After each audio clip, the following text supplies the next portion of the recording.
सातवें चरण की शिक्षक नियुक्ति प्रक्रिया को लेकर स्टूडेंट्स काफ़ी एग्रेसिव हैं। अभ्यर्थी चाह रहे हैं कि जितनी जल्दी हो सके उन्हें नियुक्ति पत्र मिले, लेकिन समस्या ये आ रही है कि सरकार के पास कुछ कार्रवाइयाँ हैं, कुछ प्रोसेस हैं, उसके कारण विलम्ब हो रहा है। हमारे साथ आरजेडी के प्रवक्ता हैं चितरंजन गगन, उनसे जान लेते हैं कि आखिर और कितना वक्त लगेगा। चितरंजन जी, और कितना वक्त लगेगा?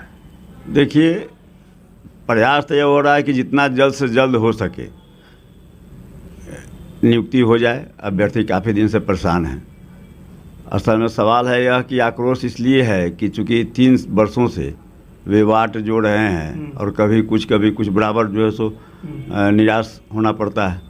इस बार हमारे माननीय उप मुख्यमंत्री तेजस्वी जी और माननीय मुख्यमंत्री नीतीश जी भी काफ़ी गंभीर हैं इस सवाल पर, और जो उन्होंने वादा किया है कि हम 10 लाख नौजवानों को रोजगार देंगे, उस दिशा में काम भी काफ़ी तेज़ी से हो रहा है। कई विभागों में नियुक्तियां आई भी हैं जो वर्षों से लटका हुआ था, और प्राथमिक सूची में है शिक्षकों की नियुक्ति। अब सवाल यह है कि जो 6ठा चरण चला, अभी भी चल रहा है, तो उसमें जो लोच जो कमियां रह गई है, उन कमियों को दूर करने के लिए जो है सो उस ढंग से प्रक्रिया नए ढंग से प्रक्रिया बनाया जा रहा है। अब लंबे दिनों तक जो है सो यह जो प्रक्रिया चलती है, उसके बावजूद भी सीट खाली रह जाते हैं। उसके बाद इतने वर्ग इसमें है शिक्षकों में कि आपस में ही काफ़ी कंट्राडिक्शन है। अब मान लिया कि नियुक्ति प्रक्रिया शुरू हो जाए, उसके बाद जो है सो किसी को मौका मिल जाए न्यायालय में जाने के लिए, तो फिर लटक जाएगा। इसीलिए सरकार यह चाहती है कि किसी ढंग का कोई लोच नहीं रहे। अब जैसे 6ठा चरण कर लेकर 7वां चरण वाले जो हैं वो सवाल उठा रहे हैं कि 6ठा चरण को क्यों इसको लंबड़ाया जा रहा है। सवाल यही है कि 7वां चरण की बहाली अगर शुरू हो जाती है तो जो जिनका 6ठा चरण में जिन लोगों का बचा हुआ है, कई जगह से उनके लड़के भी आ रहे हैं क्या हम लोग के यहाँ। लेकिन एक चीज़ है, जो 6ठे चरण की प्रक्रिया खत्म हो गई थी, फिर आप लोगों ने ये कहा कि 30,000 जो सीट है बचा हुआ है, फिर से उस पर प्रक्रिया शुरू होगी, तो 2 महीने का फिर तो विलम्ब हो गया ना। सवाल यह है कि जिस नियोजन इकाई में काउंसलिंग नहीं हुआ है उसको एक मौका मिल जाएगा कोर्ट में जाने का। इस पर अध्ययन हुआ है, ऐसी बात नहीं है। सरकार बोली थी कि हाँ साहब, अब जो है सो 6ठा चरण समाप्त किया जाता है, 7वां चरण शुरू करेंगे। अच्छा।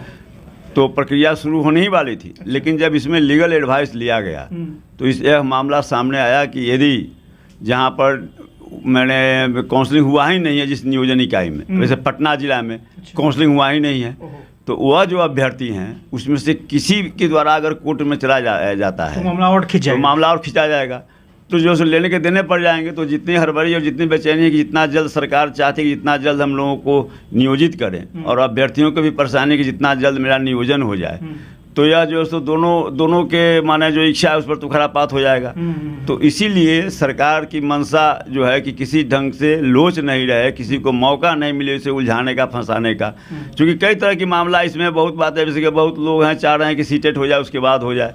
अभी जो अभ्यर्थी हैं 7वें चरण में जिन लोगों को है, उन लोगों को सबसे ज़्यादा भय यह है कि सीटेट होने वाला है दिसंबर में, तो उन लोगों को लग रहा है कि सीटेट अगर दिसंबर में हो जाता है तो फिर वे लोग भी शामिल हो जाएंगे इसमें 7वें चरण में, तो कंपटीटरों की संख्या ये असली परेशानी वही है। लेकिन ऐसी कोई बात नहीं है। सीटेट के परीक्षा शुरू होगी उसके पहले ही 7वां चरण का काम बहुत तेज़ी से आगे बढ़ जाएगा। एक चीज़ हम और जानना चाहेंगे, 22 तारीख को बड़ा बवाल होने वाला है। 22 तारीख को बड़े पैमाने पर पूरे बिहार से यहाँ पर अभ्यर्थी पहुँचने वाले हैं। क्या कहेंगे? क्या फिर लाठी चलेगी, फिर आंसू गैस छोड़े जाएंगे? क्या पिछले बार से भी ज़्यादा हंगामा होगा? नहीं, हम तो उन लोगों से निवेदन करेंगे कि ऐसे किसी ढंग की आंदोलन करने की ज़रूरत नहीं है, सड़क पर उतरने की ज़रूरत नहीं है। सरकार उनसे ज़्यादा गंभीर है, जितना वे गंभीर हैं उनसे ज़्यादा गंभीर सरकार है। तो सरकार पर भरोसा करना चाहिए, और उन्हीं के हित के लिए विलम्ब जो हो रहा है उनके हित के लिए। जैसा मैंने कहा कि ठीक है, माने प्रक्रिया शुरू हो जाती है और उसके बाद कोई कोर्ट में चला जाता है, तो फिर जो है सो कितना महीना कितना दिन खिंचाएगा, इस बात को भी नहीं समझ रहे हैं। उनको जो भय है उसके बारे में बार बार स्पष्ट किया जा चुका है कि जो है सो सीटेट के जो लोग होंगे उसके पहले, सीट के परीक्षा के पहले यह प्रक्रिया शुरू हो जाएगी। जो आपके सामने जो अभी कार्यक्रम जो आया है 6ठा चरण का, या ये नगर निकाय का चुनाव का जो मामला उठ रहा है, इस सारे मामले के बाद भी समय बचता है काफ़ी। इस सब के बावजूद भी समय बचता है, और जब सरकार की मंशा साफ है तो जो वह समय है वह कम समय नहीं है। वह चूँकि सेंट्रलाइज आधार पर सब हो रहा है। लेकिन यहाँ जो कैंपेन चल रहा है वो 22 तारीख को है कि पटना चलो पटना चलो। 2 दिन पहले भी यहाँ हंगामा हो गया उसी मुद्दे को लेकर के। तो अगर वाकई पटना वो लोग आ जाते हैं तो क्या लगता है सब चीज़ शांतिपूर्ण रहेगा कि फिर वही हालात होंगे?